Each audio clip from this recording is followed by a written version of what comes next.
नमस्कार शेतकरी मित्रांनो, पुढील 48 तास महाराष्ट्रासह संपूर्ण देशासाठी अत्यंत महत्त्वाचे ठरणार आहेत. कारण हवामानात मोठा बदल होण्याचे संकेत मिळत आहेत. अनेक दिवसांपासून मान्सूनची वाट पाहणाऱ्या शेतकऱ्यांसाठी आता मोठी बातमी समोर येते.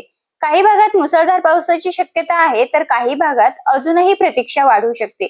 त्यामुळे पुढील 2 दिवसानंतर सर्वांचे लक्ष लागले आहे. मित्रांनो, सध्या अनेक शेतकरी पेरणीच्या तयारीत आहेत. खते, बियाणे आणि शेतातील मशागतीची कामे जवळपास पूर्ण झाली आहेत. पण सर्वात मोठा प्रश्न आहे तो म्हणजे पाऊस नेमका कधी आणि किती पडणार.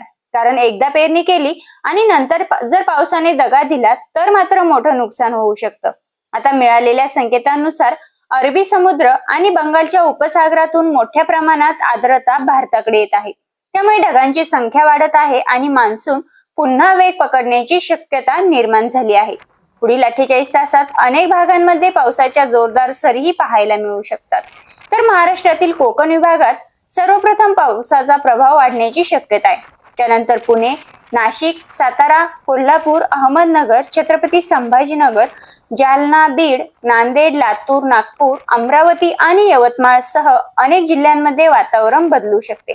मात्र मित्रांनो, इथेच एक चिंताजनक बाब समोर येत आहे. काही हवामान तज्ञांच्या मते सुरुवातीला चांगला पाऊस झाला तरी पुढील काही दिवसांमध्ये काही भागात खंड पडण्याची शक्यता नाकारता येत नाही. त्यामुळे शेतकऱ्यांनी पेरणीचा निर्णय घेताना काळजी घेणं आवश्यक आहे.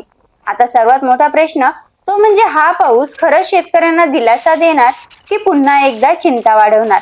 याचं उत्तर पुढील 48 तासात मिळणार आहे.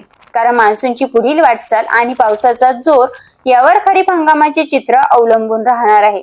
म्हणूनच मित्रांनो, आजचा हा व्हिडिओ शेवटपर्यंत नक्की पहा.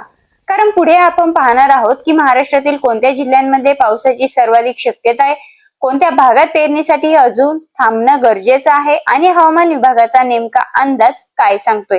तर व्हिडिओ शेवटपर्यंत पहा, कारण पुढील काही मिनिटांत मिळणारी माहिती तुमच्या पेरणीच्या निर्णयासाठी अत्यंत महत्वाची ठरू शकते. मित्रांनो, अशाच नवनवीन अपडेट्स जाणून घेण्यासाठी आपल्या चॅनलवरती नवीनच असाल, पहिल्यांदाच भेट देत असाल, नक्की सबस्क्राईब करा. पुन्हा भेटूया, तोपर्यंत पाहत राहा हवामान तडाखा.